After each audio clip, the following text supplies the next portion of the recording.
Здравейте, приятели! Правя това видео, защото съм сметнал, че е много важно всеки от нас да направи информиран избор относно това какво желае да консумира, какво да избере да си купи като плодове и зеленчуци от магазините и от кой магазин или земеделски производител да направи това. Трябва да имате информиран избор. Сега ще ви кажа всичко, което бих направил аз. Тоест, моя избор. Какъв е? Всеки човек има право на собствена преценка и избор, така че ще говоря от първо лице, единствено число, т.е. за себе си. Преди да ви прочета доклада на Европейската комисия относно коктейла от пестициди и вечни химикали, който се съдържа в европейските ябълки, искам да ви кажа кое е желателно да се прави, какво бих направил аз. Аз избирам да си купувам стока, когато примерно не мога да се отгледам или когато желая да се закупя от производители, от земеделски производители, които са в моя регион.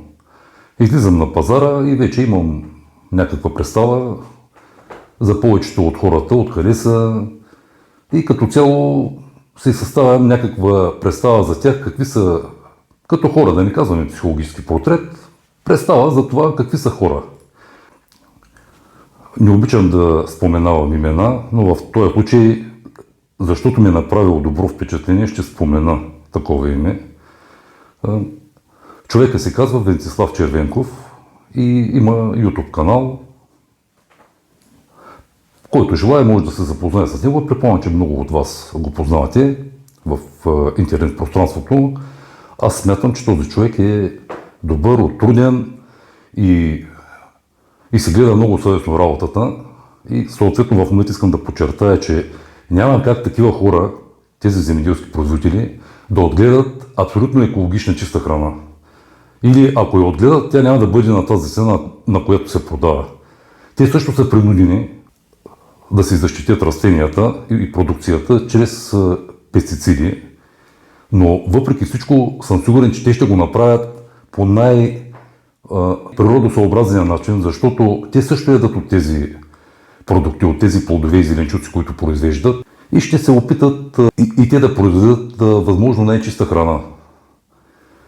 Във всеки един регион има по един Венцислав Червенков, който може да намерите, да се свържете с него и не само в земеделието, и примерно и за плодове, за месо, млечни продукти.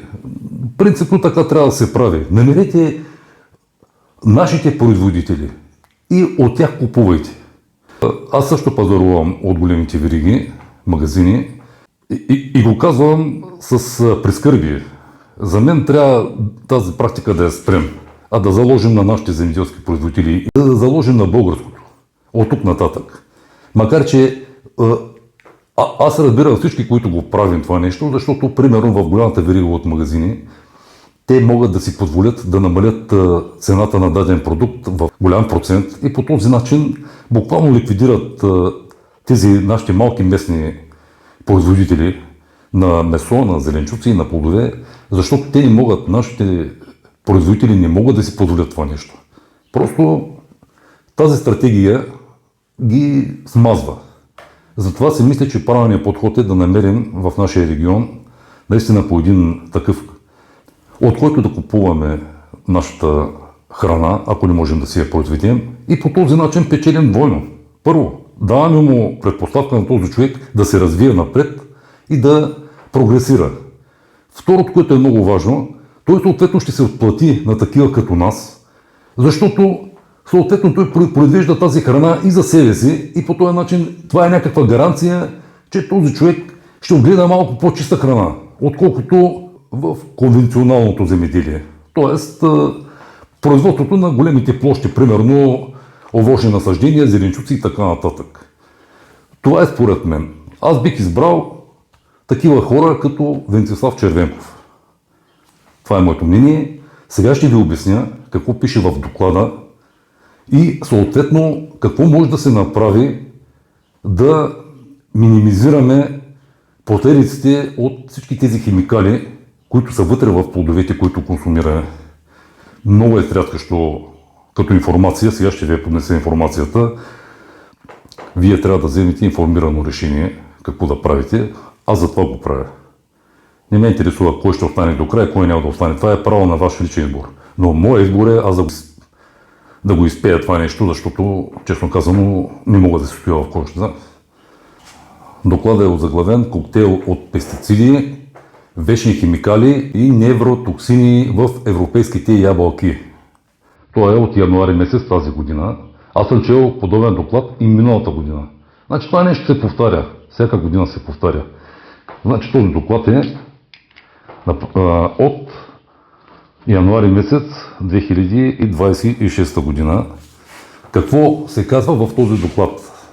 Проучването анализира 59 проби от различни страни на ябълки, които са престояли в складовете от 6 до 8 месеца, т.е. откакто са били обрани през есента до края на януари месец примерно, и се открива масово замърсяване до 93% масово замърсяване на поне един химикал или пестицид във всяка проба.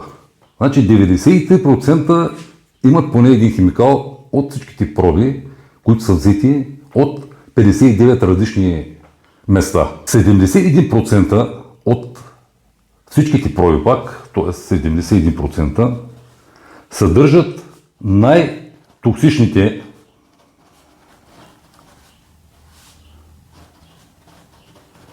химикали, които се използват в конвенционалното земеделие. 64% от взетите проби, от тези 59 проби, съдържат вечни химикали.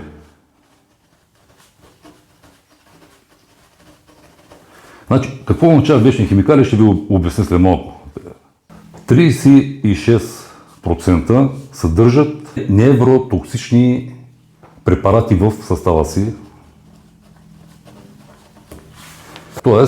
съдържат нервно-токсични пестициди и като обобщение го дават, че 85% от всичките проби, които са взети от тези 59 склада в държавите на Европейския съюз, съдържат коктейл, така са го нарекли коктейл от химикали. Тоест, съдържат повече от един пестицид. Най-много имат в Хърватия беше 7 химикала в една партида в ябълките. Тоест 85% съдържат повече от един химикал и някои от тях съдържат по 5 по 7 химикала от тези препарати, които говорим тук. Значи, които са токсични, вечни химикали и невротоксични пестициди. В този доклад се казва, че основният химикал, който се съдържа в пробите, е боскалита. Боскалит. Боскалита е системно вещество, което много трудно се разлага.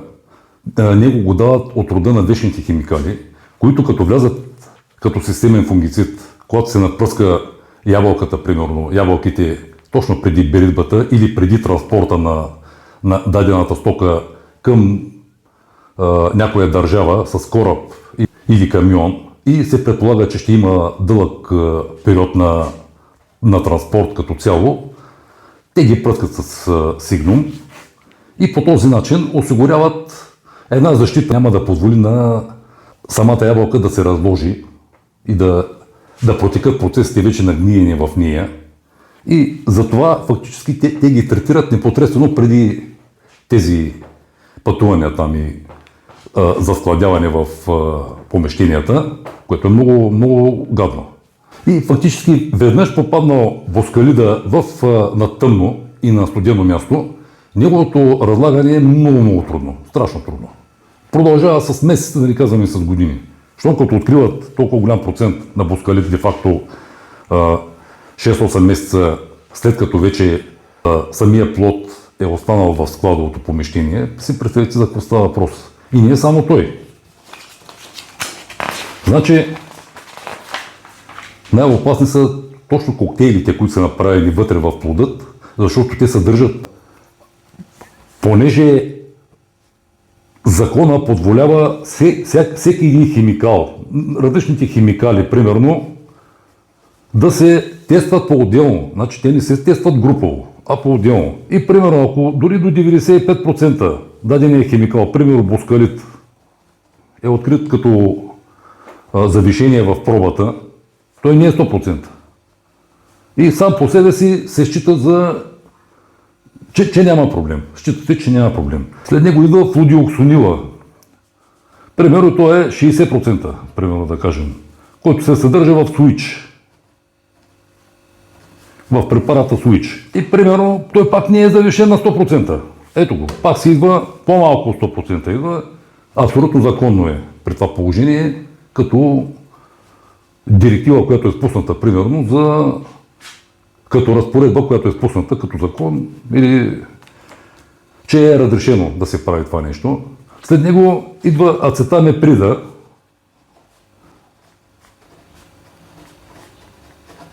Ацетамеприд, той се съдържа в моспилан. Моспилан, който използваме масово. Значи ние използваме сигнум. Боскалит сигнум и белис, както казах. Имаме суич, който се използва и аз го използвам. Казвам ви, това е безумие. Вече не го използвам, честно казано. Или ако го използвам, ще бъде с повишено внимание. И ацетамеприд като активно вещество в моспилана. Моспилан. И си представете, това е системен инсектицид. Той влиза в листото, влиза вътре в листото на растението и действа значи прониква в соковете на растението и действа на клетъчно ниво. И фактически повечето от тези химикали действат на клетъчно ниво. И когато са в група, значи примерно, който е бил там открит, мисля, че беше 20% беше, да. Той вече е влязъл в 20%, той пак е по-малко и е така, като се съберат 6-7 химикала, пестицида, когато се съберат и завишението вече става примерно 600%. Както е намерено. Това е намерено 600% завишение на общото количество на химикали вътре в плодът. Ако някой се опита от тези плодове, от тези ябълки да направи за пюрета, примерно за деца, автоматически ще бъде хванат в нарушение, автоматически ще бъде хванат, защото вече там тази разпоредба има. И си представете, че част от тези вещества действат на клетъчно ниво на децата, на мозъка, дори на мозъка на плода, на бременните жени, на плода в тях действа и го унищожава или го уврежда. Е точно такова вещество. Другото, което е много важно, фактически за вечните химикали, като говорихме, значи боскалида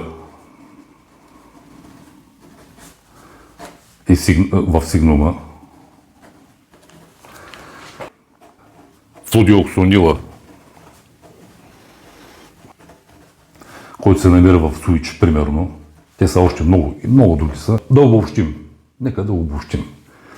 Тези вещества, комбинирани и примерно към тях, когато са сложени други подобни пестициди, те в себе си съдържат по един флуорен атом.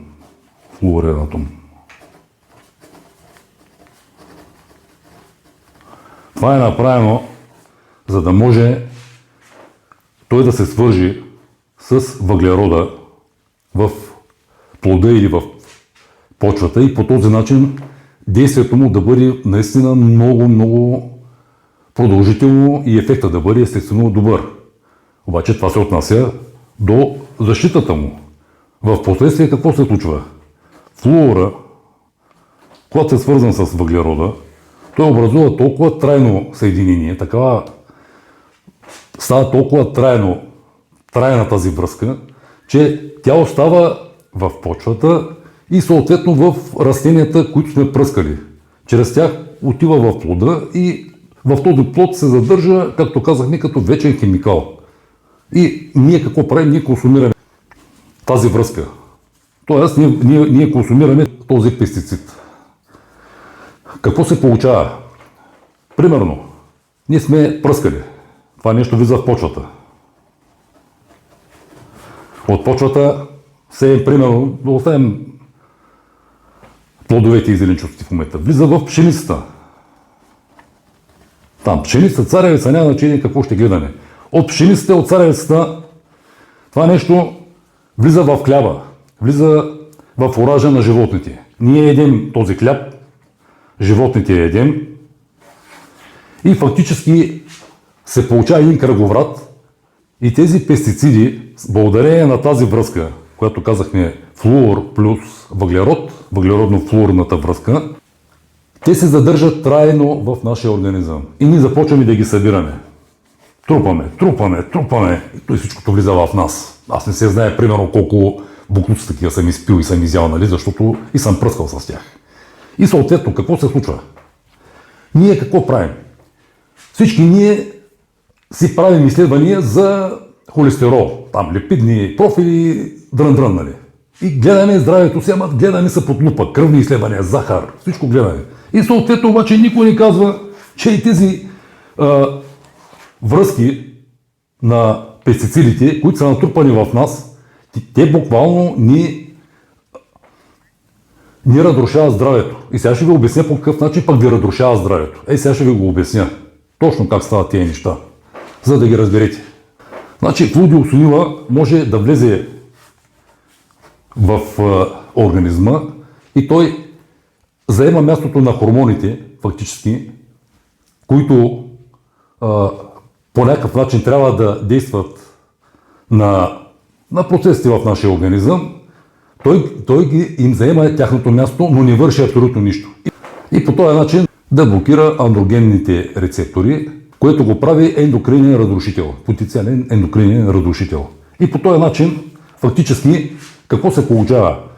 При мъжете, той дори да не намали потентността, примерно на мъжа, той прави до голяма степен неговите репродуктивни възможности занижени и води до безплодие.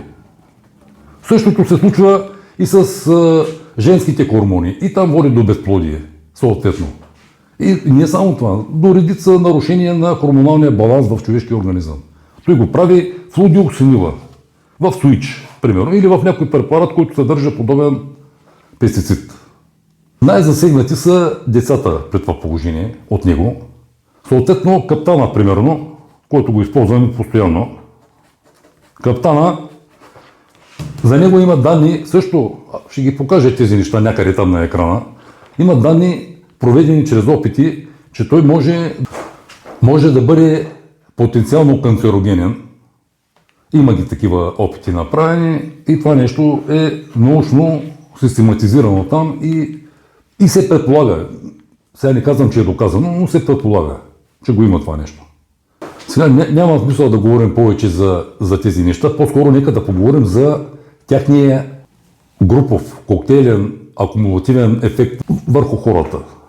Това нещо влиза в нас. Ние го в нашите деца, в децата. Ходя по доктори, няма значение защо. И там съм чувал всевъзможни истории как в пъти, в геометрична прогресия са се увеличили заболяването от това естество на раковите заболявания като цяло. И съответно човек трябва да вземе някакви мерки. По някакъв начин това нещо, като го знае, поне да се опита да противодейства по някакъв начин. Макар и минимално, защото ние реално погледнато не можем да направим кой знае какво. Значи, ние какво можем да направим? Аз ви казах. В началото да взимаме, примерно, продукция от по-малки земеделски производители, от градини, от овощни градини, които са с по-малък размер, познавайки, примерно, собствениците и да изградим едно общество, в което ние самите да се пазим един друг. Както казах в предния клип, живеем в една симбиоза. Ние трябва да се пазим един друг. И съответно аз трябва да имам доверие, примерно на, да кажем, на Байрибан, който е емблематичен в момента с неговите незгоди, да е жив и здрав там и цялото му семейство. И с Венцислав Червеков, примерно, който също искам такива хора като него, като го видя да му стисна ръката и да си купя от него, примерно, от неговата продукция. И редица такива, аз ви казах, във всяка една област има по един такъв човек. Ние трябва тези хора да ги пазим и да ги стимулираме, те да произвеждат. Местното ниво. Да стимулираме местната продукция. Това е най-важното нещо. Съответно, ние като произвеждаме. Аз ще ви покажа тази година моя план какъв е, защото няма как да гледаш зеленчуци, примерно, и плодове без план. Просто е нелепо. Нали, който го прави, няма да е добре. Ще ви кажа как стават тези неща, но пак ще ви покажа моята гледна точка. Как се прави. Съответно, сега няма как да спрем да купуваме от големите вериги или дори да има как, ние не го правим. Затова ще ви кажа какво може да се направи. Примерно, те не са много нещата, но ще ви ги кажа. Какво може да направим, като си купим, примерно, плодове от големите вериги магазини. Примерно, плодовете са пътували от Аржентина, от Африка, там от Южна Африка, от някъде си, от Турция, няма значение откъде са пътували. Предполага се, че тези плодове са третирани с боскалит. Там сигнум ли ще бъде, нещо от този род ще бъде, белес ли ще бъде, няма значение. Предполага се, защото тая консервация е необходима, като дойдат тук да могат да издържат фактически на всички тези трансформации и в склада да останат дълго време без да се развалят. И съответно, примерно, те са пръскани с контактни фунгициди. Какво можем да направим? Можем да белим кората. Можем да белим кората. Кората се бели дълбоко. Значи белиш и 1 мм, т.е. 2 кори. Ефтино, скъпо, като взимаш примерно нещо, което не е биопродукция, макар че те и биопродукциите са, няма да говорим за тях, но като ще взимаш такива продукти, белиш дълбоко. Втория вариант, който също може да се предприема, даже той е по-добрия като цяло, за такива като нас. Аз говоря за хора като нас. Те ябълки и тези плодове, които ги взимате и зеленчуци, не ги давайте на бебета и на вашите деца, примерно, които са мънички. Защото направо им разкатавате фамилията по този начин. Но какво може да направите, примерно, което е желателно да се прави, в един голям съд, там, да кажем 4-5 литра съд, слагате на всеки литър вода по една лъжица сода за хляб, сода бикарбонат, разбърквате и накисвате вътре плодовете, ги накисвате с продължителност, примерно там около 2 часа, да кажем, да престоят. И после щателно ги измивате. Защото, примерно, препарати като каптан и като тиовид джет, примерно, тиовид джет, те нямат отмиване. Значи тези препарати, каптана и тиовид джет, ако преди това е пръскано, примерно, с някакви мощни химикали, както говорихме там за сигнум, примерно, и после шибнат като консервант отгоре тиовид джета или каптана, както е масовата практика за тези неща, той буквално консервира, не точно консервира, създава един филм отгоре върху другия препарат и да не го отмива и по този начин трайността се увеличава многократно. Трайността се увеличава многократно. Какво можем да направим? Значи с накисването в този съд, както говоря, после ги изваждаме и ги измиваме старателно. И после ги обилваме. Тоест, като белим, да не създаваме предпоставка, примерно част от тези гадости, от тази химия да попадне вътре и в обелената част. Това е по-добрия вариант, по-бавния, но това е варианта. Съответно, тези, които купуваме грозди, защото всички купуваме грозди. След това грозди е пръскано. Аз няма какво да кажа на хората, които са го произвели. Естествено, че ще го напръскат. И аз го пръскам. И моето грозди съм го пръскал и използвам пестициди. Какво може да се направи обаче? Защото там е още по-голям проблема. При правенето на вино. Какво се случва? Сега, кой ще се измие гроздито, примерно? Гроздито го мелим и го мятаме където ще ферментира виното. Но при това положение, какво може да се направи? Има специални дрожди, които също ще покажа някъде на екрана, които се добавят към винения сок, която се добавя към бъдещето вино и фактически по този начин молекулите от